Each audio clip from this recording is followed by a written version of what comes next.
Saatnya kita ikuti Sinau Bareng, Sinau Bareng, Sinau Bareng di Radio Gemilang.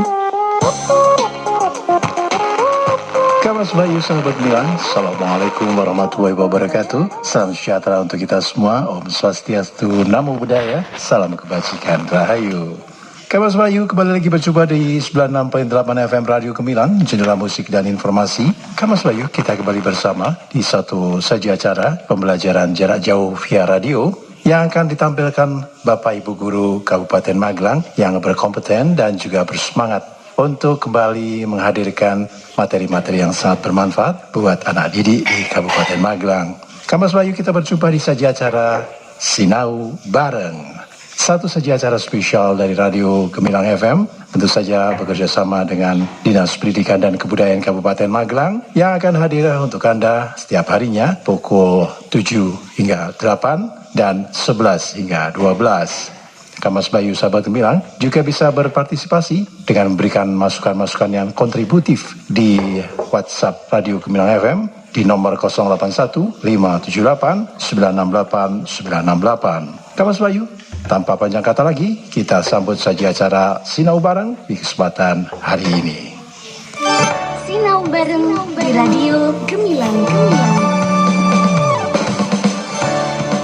Assalamualaikum warahmatullahi wabarakatuh. Hai, selamat pagi Kang Mas Mbak Yu sahabat Gemilang dan sahabat Gen Gemilang, generasi muda hebat Magelang. Stay tune di sini 96.8 Radio Gemilang FM, jendela musik dan informasi. Dalam program acara Sinau Bareng melalui siaran radio yang terselenggara berkat kerjasama Diskominfo dan Dinas Pendidikan dan Kebudayaan Kabupaten Magelang, serta Radio Gemilang FM, jendela musik dan informasi. Bagaimana kabar anak-anak hari ini? Pastinya sudah siap belajar kan? Semoga program Sinau Bareng ini mampu menjadi alternatif pembelajaran jarak jauh yang menyenangkan. Bersama saya, Ibu Dewi, dan rekan saya yang setia, Pak Alam, serta ini ada satu pendatang baru, yaitu seorang guru yang sangat penyabar, berasal dari Kebumen. Siapa ya? Penasaran kan? Inilah dia, Bapak. Ya, perkenalkan, saya Habib Fauzi, biasa dipanggil Pak Habib. Sehari-hari saya dinas di SD Negeri Wonosuko, Kecamatan Tegalrejo. Iya, terima kasih Pak Habib Fauzi. Salam kenal dari anak-anak. Oke, terlebih dahulu kita sapa orang tua, wali murid kelas 6 yang hebat, yang telah dengan senang hati, dengan segala ketulusan dan keikhlasan mendampingi putra-putrinya mendengarkan acara Sinau Bareng di radio kesayangan kita, 96.8 FM Radio Gemilang, jendela musik dan informasi. Baik anak-anakku sekalian, meskipun kalian bosan, kalian harus tetap sabar dan terus berdoa agar pandemi COVID-19 segera berakhir. Untuk itu, jangan pernah lupakan untuk tetap menerapkan protokol kesehatan dengan gerakan 3M, mencuci tangan, memakai masker, dan menjaga jarak minimal 1 meter.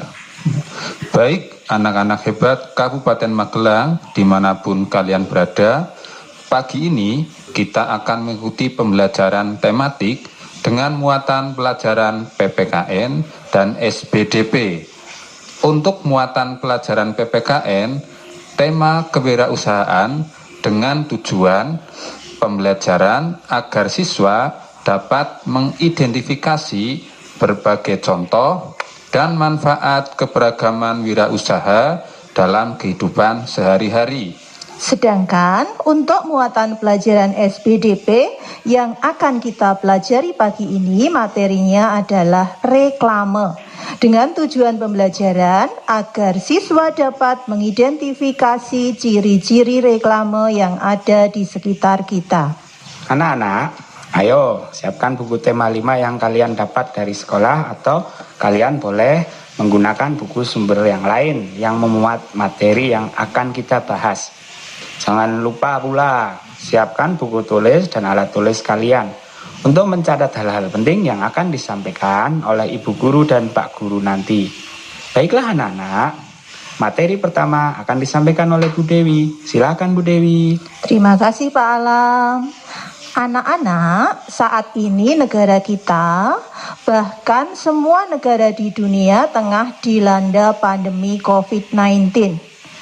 Dampak dari merebaknya pandemi COVID-19 saat ini amat terasa di banyak negara. Begitu juga di negara kita, Indonesia.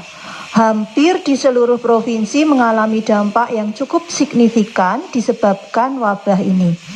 Karyawan perusahaan atau pabrik-pabrik banyak yang di PHK, diputus hubungan kerja, atau lebih jelasnya diberhentikan. Dan ada juga yang dirumahkan sampai dengan batas waktu yang belum pasti kapan berakhirnya.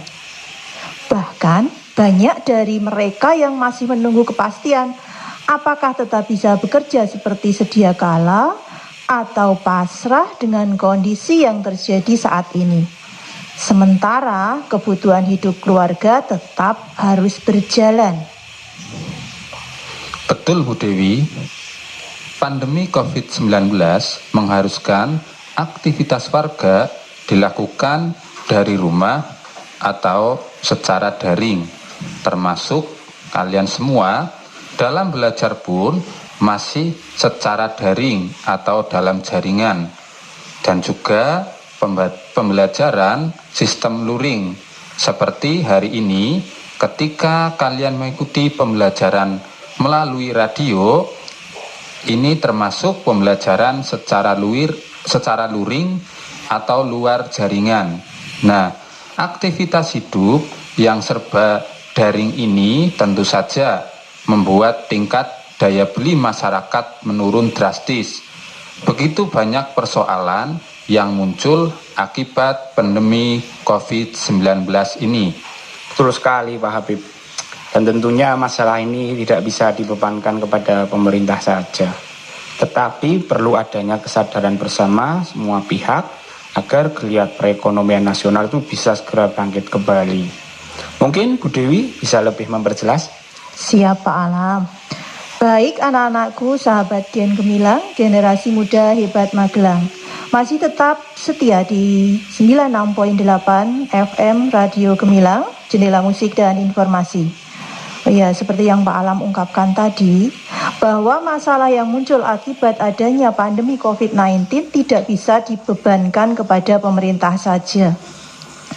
Tapi perlu adanya kesadaran bersama dari semua pihak agar geliat perekonomian nasional bisa bangkit kembali. Artinya semua orang harus berusaha, jangan apatis, jangan mudah menyerah, dan jangan hanya pasrah kepada keadaan. Justru orang yang cerdas akan dapat melihat hal ini sebagai suatu peluang untuk berwirausaha.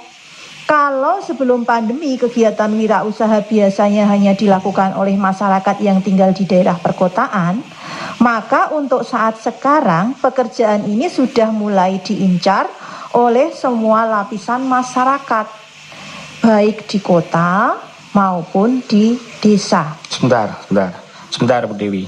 Ya. Bu Dewi mengatakan orang yang cerdas akan dapat menilai hal ini sebagai suatu peluang untuk berwirausaha. Berarti dapat disimpulkan bahwa wirausaha bisa menjadi salah satu pilihan pekerjaan di masa pandemi COVID-19. Baik Bu Dewi, sebelum kita melangkah lebih jauh, anak-anak sepertinya penasaran sekali tentang apa sih pengertian wirausaha? Oh iya, baiklah Pak Alam. Akan saya jelaskan pengertian wirausaha. Wirausaha berasal dari dua kata, yaitu wira dan usaha. Wira berarti berani, sedangkan usaha berarti usaha. Jadi bisa disimpulkan bahwa wirausaha adalah seseorang yang berani mengambil risiko dan melihat peluang sebuah usaha. Ada banyak sekali keuntungan yang bisa didapatkan dengan melakukan wirausaha. Bahkan nantinya dengan menjadi seorang wirausaha, orang itu bisa menciptakan lapangan kerja baru bagi orang lain. Dengan menjadi seorang wirausaha, orang itu bisa menciptakan lapangan kerja baru bagi orang lain. Bu Dewi mungkin bisa memberikan sedikit ilustrasi ataupun contoh agar anak-anak semakin jelas tentang wirausaha. Silakan Bu Pak Dewi. Habib. Ya, baik Pak Habib dan anak-anakku sahabat Gen Gemilang, generasi muda hebat Gemilang. Akan saya berikan sebuah ilustrasi agar lebih jelas. Jadi ini ada suatu cerita yang menceritakan salah satu dampak dari pandemi COVID-19. Begini ceritanya. Akibat pandemi COVID-19, Bu Novi di PHK dari perusahaan di mana ia bekerja. Awalnya Bu Novi bingung mau kerja apa. Kemudian beliau ingat bahwa dirinya itu ternyata punya keahlian untuk membuat selondok. Mungkin Pak Habib dan Pak Alam nggak tahu apa itu selondok ya. Tahu tidak Pak Habib? Selondok saya tahunya setelah di Magelang, karena di tempat saya Kebumen itu adanya ya kayak lanting itu. Ya, selondok itu lanting Pak. Ini juga yang Pak Alam ini dari Pemalang juga tidak ada selondok juga, ya. Bu. Di Pemalang tidak ada selondok, Bu. Di sana adanya selai nanas. Ya, nanas madu Pemalang ya. Iya, itu di tempat saya. Ya, ini selondok itu kelanting Pak. Saya juga pernah di Pemalang. Itu juga namanya kelanting seperti itu mereka. Kalau dibilang selondok nggak tahu. Ya, selondok atau kelanting. Nah, kemudian Bu Novi awalnya ini hanya iseng, mulai membuat selondok, kemudian mengemasnya dan menyetorkannya ke warung-warung yang berada di desanya. Awalnya selondok buatannya itu tidak laku, tapi Bu Novi itu tidak patah semangat. Ia mulai berpikir, kenapa ya selondok buatan saya kok tidak laku? Ia terus berpikir, kenapa ini kok selondokku itu tidak laku? Akhirnya dia sadar, oh ya, selondok buatanku itu memang tidak ada bedanya dengan selondok-selondok yang dibuat orang lain. Kemudian muncullah ide dalam benaknya untuk berinovasi, untuk berkreasi. Oh ya, seandainya selondok ini saya beri cita rasa, misalnya ada rasa manis, asin, asam, pedas, keju, apalagi udang, pastilah banyak orang yang tertarik. Kemudian ide itu dilaksanakan dan ternyata di luar dugaan Pak Habib, selondok buatannya itu laris manis. Banyak pesanan selondok datang baik secara langsung maupun secara online. Jadi Bu Novi itu sampai kewalahan menerima pesanan selondok yang dibuatnya. Akhirnya untuk memenuhi pesanan konsumen, Bu Novi kemudian mengajak tetangganya untuk membuat selondok. Jadi yang terdampak COVID-19 itu diajak Bu Novi untuk membuat selondok. Nah, dari tindakan yang dilakukan Bu Novi tadi menunjukkan bahwa Bu Novi itu telah berwirausaha dan wirausaha yang dilakukannya akhirnya berhasil. Sehingga secara tidak langsung ia bisa membuka lapangan kerja. Nah, karena tadi dicerita tadi kan Bu Novi yang semula hanya kerja sendirian kemudian memberdayakan tetangganya untuk bekerja membuat selondok. Jadi membantu sekali tetangganya yang tidak punya pekerjaan, akhirnya dia punya pekerjaan.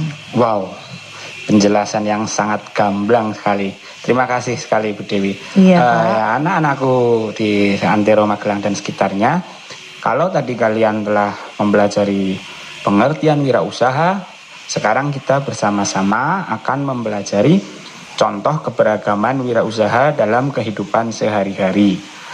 Contoh keberagaman wirausaha dalam kehidupan sehari-hari antara lain ada budidaya lele, ada pengolahan keripik singkong, ada bakso super, kemudian ada wirausaha membuat susu kedelai, ada yang berwirausaha ternak sapi, lembu, kambing, dan sebagainya.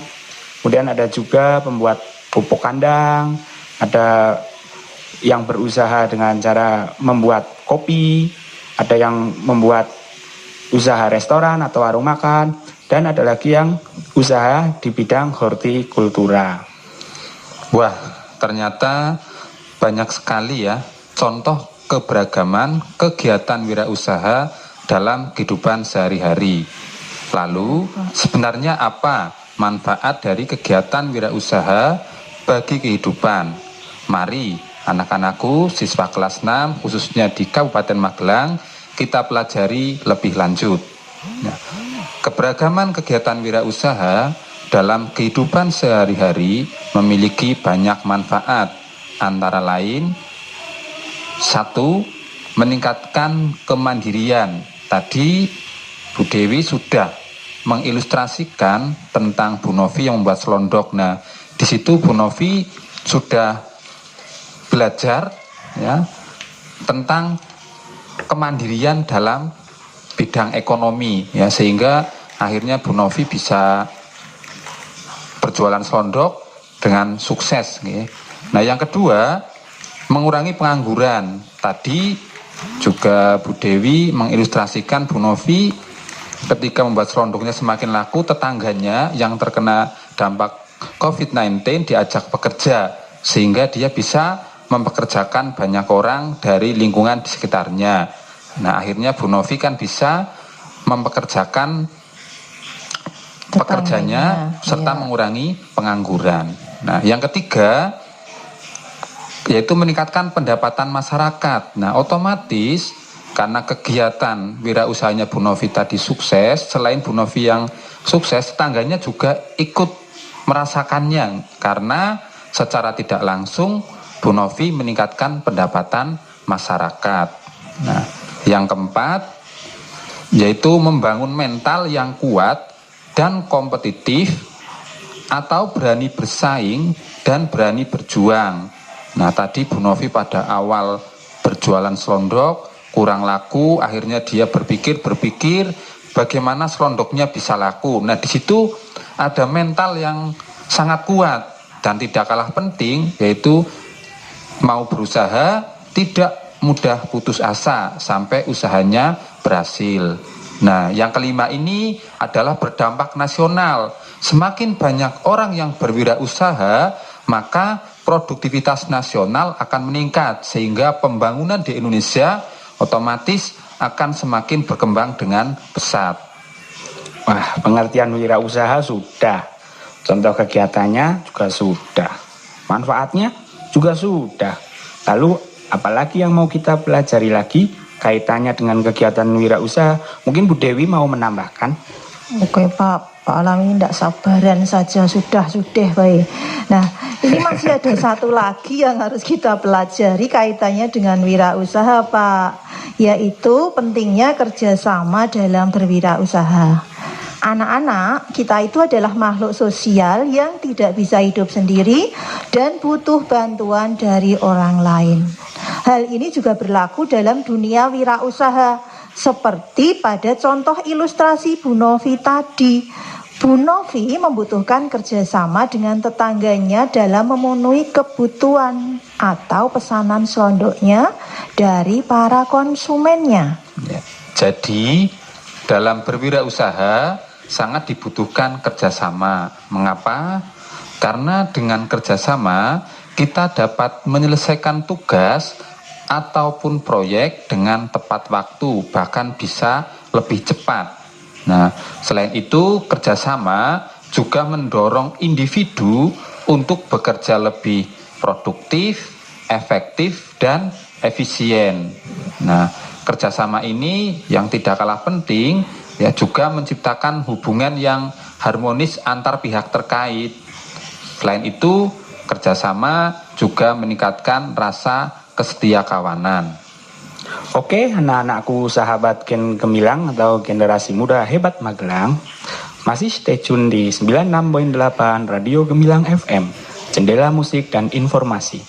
Kalau tadi kita telah belajar tentang seluk-beluk wirausahaan, kini saatnya kita belajar tentang reklame dan ciri-cirinya. Reklame adalah alat untuk menawarkan, mempromosikan, memperkenalkan barang-barang hasil produksi atau jasa kepada masyarakat dengan menggunakan gambar dan kata-kata yang menarik. Reklame dibuat dengan tujuan agar suatu produk dapat dikenal oleh masyarakat dan kemudian masyarakat memiliki keinginan untuk membelinya. Reklame dapat berupa poster, spanduk, brosur, selebaran, logo, baliho, dan embalase. Seperti ilustrasi Bu Novi tadi, agar menarik minat pembeli, maka selondok buatannya harus dikemas sebaik mungkin dan semenarik mungkin agar pembeli tertarik untuk membeli. Akan tetapi dalam membuat reklame itu tidak asal membuat. Iya tentu Pak. Dalam reklame itu ada ciri-cirinya. Nah, ini agar membuat reklame bisa lebih bagus lagi, saya Pak Habib ya sedikit beri gambaran ciri-cirinya. Yang pertama, singkat, jelas, dan mudah dimengerti. Jadi secara umum reklame itu menggunakan kalimat yang pendek dan jelas, yang mudah dipahami publik atau orang banyak. Yang kedua, menarik dan mengejutkan. Nah, agar reklame itu menarik perhatian publik, maka reklame umumnya dibuat dengan komposisi desain dan warna yang menarik dan mengejutkan, atau yang tenar sekarang adalah cetar membahana. Iya, musimnya itu Pak. Yang ketiga, tidak kalah penting adalah jujur. Dalam hal ini, pesan yang tersirat dalam reklame harus jujur dan tidak boleh dibuat-buat. Pak Alam, mohon anak-anak nanti diberi contohnya biar lebih jelas. Oh siap Pak Habib ya. Nah, yang keempat, berulang kali dilakukan. Sesuai pengertiannya, reklame biasanya disampaikan secara berulang-ulang, sehingga pesan yang disampaikan mudah dimengerti oleh masyarakat. Iya. Oh iya, anak-anak pasti suka makan mie instan kan? Nah, ini Pak Alam akan menyebutkan salah satu produk ya dari mie instan. Misalkan di Indomie. Di Indomie itu di kemasannya itu terlihat sangat menarik. Terlihat gambar mie goreng, ada telurnya, ada sayurnya, ada paha ayamnya. Pokoknya kelihatannya itu bikin ngiler ya. Nah, tapi coba nanti saat kalian membeli itu mie instan, kemudian kalian buka kemasannya, sama tidak dengan yang ada di gambarnya, yang ada di kemasannya. Nah, disinilah sehingga tadi di ciri-ciri reklame yang ketiga disebutkan bahwa reklame itu harus jujur ya. Ternyata di dalam bungkus Indomie itu tidak ada telurnya, tidak ada sayurnya. Nah, itulah akhirnya boleh dikatakan tidak memenuhi unsur ciri-ciri reklame yang ketiga tadi Pak Habib. Ya, betul sekali Pak Alam. Waktu itu pagi-pagi anak saya sampai menangis minta dibuatkan mie instan yang goreng. Tetapi mintanya seperti pada gambar kemasannya. Bagaimana ya? Saya bingung waktu itu. Nah, padahal tujuannya untuk menarik pembelinya. Tetapi sayangnya terkesan tidak jujur karena barang yang ditawarkan tidak sesuai dengan gambarnya. Ya. Tetapi Pak Habib berpesan untuk anak-anak jangan terlalu sering mengonsumsi mie instan. Mengapa? Ya, betul, Pak Ibu. Karena mie instan banyak sekali mengandung bahan pengawet ya. Kalau kadang-kadang boleh, tetapi jangan terlalu sering. Sekali lagi pesannya jangan terlalu sering mengonsumsi mie instan. Ya, baik Bu Dewi dan Pak Habib. Tidak terasa waktu kebersamaan kita hampir habis. Mungkin ada yang masih ingin disampaikan lagi Bu Dewi? Baik, Pak Alam dan anak-anakku sekalian, mari kita ulas kembali apa yang baru saja kita pelajari. 1, tadi Pak Alam menjelaskan contoh keberagaman wirausaha dalam kehidupan sehari-hari. Contohnya adalah budidaya lele, pengolahan keripik singkong, pembuatan bakso super, wirausaha susu kedelai, ternak sapi, lembu, kambing, pembuatan pupuk kandang, usaha hortikultura, dan lain-lain. Yang kedua, keberagaman kegiatan wirausaha dalam kehidupan sehari-hari itu memiliki banyak manfaat. 1, meningkatkan kemandirian. 2, mengurangi pengangguran. 3, meningkatkan pendapatan masyarakat. 4, membangun mental yang kuat dan kompetitif atau berani bersaing dan berani berjuang. 5, meningkatkan produktivitas nasional. Ya, kesimpulan yang ketiga, dalam kegiatan wirausaha, sikap kerjasama sangat penting sebagai penentu keberhasilan karena Satu, dapat menyelesaikan tugas atau proyek dengan tepat waktu. Yang kedua, mendorong individu untuk bekerja lebih produktif, efektif, dan efisien. Yang ketiga, menciptakan hubungan yang harmonis antar pihak terkait. Yang keempat, meningkatkan rasa kesetiakawanan. Kesimpulan yang keempat yaitu ciri-ciri reklame yang baik. Satu, singkat, jelas, dan mudah dimengerti. Yang kedua, menarik dan mengejutkan. Yang ketiga, jujur. Yang keempat, berulang kali dilakukan. Ya, bagus. Nah, sekarang untuk menguji pemahaman kalian, jawablah pertanyaan berikut ini dengan singkat dan jelas. 1. Sebutkan 5 contoh keberagaman kegiatan wirausaha dalam kehidupan sehari-hari. Sebutkan 5 contoh keberagaman kegiatan wirausaha dalam kehidupan sehari-hari.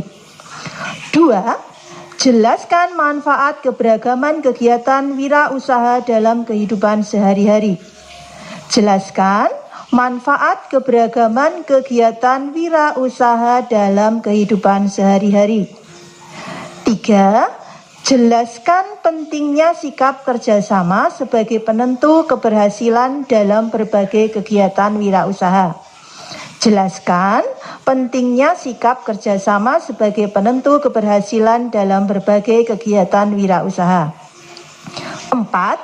Jelaskan dengan singkat 3 ciri-ciri reklame. Jelaskan dengan singkat 3 ciri-ciri reklame. Jawaban kalian tulis di buku catatan tema kalian masing-masing ya. Jika sudah selesai, jawaban bisa kalian kirim ke guru kalian masing-masing melalui WhatsApp group atau Google Classroom atau sesuai instruksi dari guru kalian masing-masing. Baik, Bu Dewi dan Pak Habib, tidak terasa sudah 30 menit kita menemani anak-anak dan Bapak Ibu orang tua wali murid kelas 6. Sampailah kita di penghujung acara pada pagi hari ini. Tidak lupa saya, Pak Alam, Bu Dewi, dan Pak Habib mohon maaf atas segala kekurangan dan mengucapkan terima kasih sudah setia mengikuti acara Sinau Bareng melalui 96.8 Radio Gemilang FM. Kesehatan, selalu jaga kesehatan, lawan corona dengan gerakan 3M, memakai masker, mencuci tangan dengan sabun, dan selalu menjaga jarak minimal 1 meter. Tetap semangat belajar di tengah pandemi. Terima kasih. Wassalamualaikum warahmatullahi wabarakatuh. Sinau bareng di Radio Gemilang. Adik-adik siswa, sahabat Gemilang, demikian tadi kebersamaan kita di program Sinau Bareng bersama para Bapak Ibu Guru yang berkompeten dan bersemangat serta berdedikasi dari Kabupaten Magelang. Semoga Kamas Bayu, anak didik semuanya selalu diberi kesehatan dan kita bisa berjumpa lagi di lain kesempatan. Kamas Bayu, dari Kabin Sial kami ucapkan wassalamualaikum warahmatullahi wabarakatuh. Om Santi Santi Om Namo Buddhaya. Salam kebajikan Rahayu. 96.8 FM Radio Gemilang, jendela musik dan informasi.